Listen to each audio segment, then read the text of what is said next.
They said Bitcoin would change the world. They were right. Not in the way they meant. I remember the first time I read Satoshi's white paper. I was 14, trying to take my mind off of losing both my parents in a 2-year span. A peer-to-peer electronic cash system. Elegant. Revolutionary. The kind of thing that makes utopians weep and cynics laugh. But all I saw was an open window, an exposed seam in the digital fabric of the world. See, Bitcoin didn't just change finance. It fractured it. Banks lost their monopoly. The state lost its grip.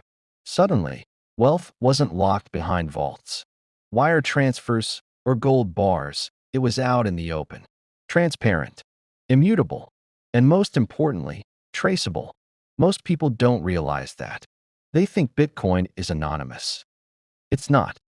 It's pseudonymous, which is a fancy way of saying, we won't know your name, but we'll know everything you've ever done.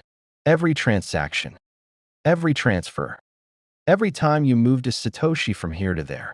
It's all carved into a public, permanent, unforgiving ledger. Forever. And therein lies the paradox.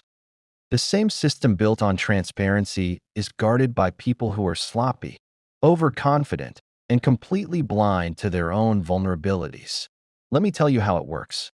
Bitcoin is stored in something called a wallet, but it's not like a leather pouch in your pocket. It's a pair of cryptographic keys, one public, your address, and one private, your goddamn lifeline. Lose the private key, and it's like watching your money drift into space, still there, visible, but forever out of reach.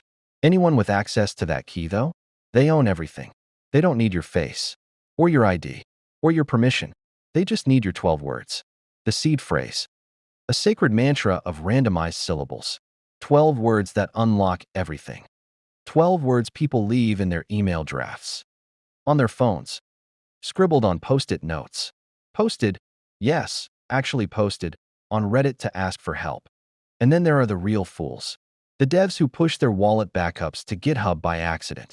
The Discord mods who get phished by fake Trezor updates. The engineers who build cold storage systems and brag about them, like blueprints on a murder weapon. The loud ones. The clever ones. The proud ones. They're my favorite. You see, every revolution creates its own aristocracy, and Bitcoin was no different. Early adopters, maximalists, libertarian, whales hoarding sats like it's their blood type. They wanted a world without banks. No middlemen, no institutions, just man and math. But what happens when the only thing standing between your fortune and the void is a brain fart, a misclick, a clever email from ledger support? That's where people like me come in. Not with guns, not with lockpicks, with code, with silence, with timing. I don't break into banks. I walk through the front doors of poorly guarded kingdoms, and I take what I need. Because in the world they built, possession is control, and control is everything. The irony? They built Bitcoin to escape the system, but they forgot every system has cracks. Perfection is an ideal, not something tangible. Everything from computer systems to bridges and homes are imperfect, like the humans who created them. The sharpest of blades dull over time. A rocket, for all its ingenuity, still relies on fragile wiring. A locked door still hinges on something small. While most people look to fix a problem, I exploit them.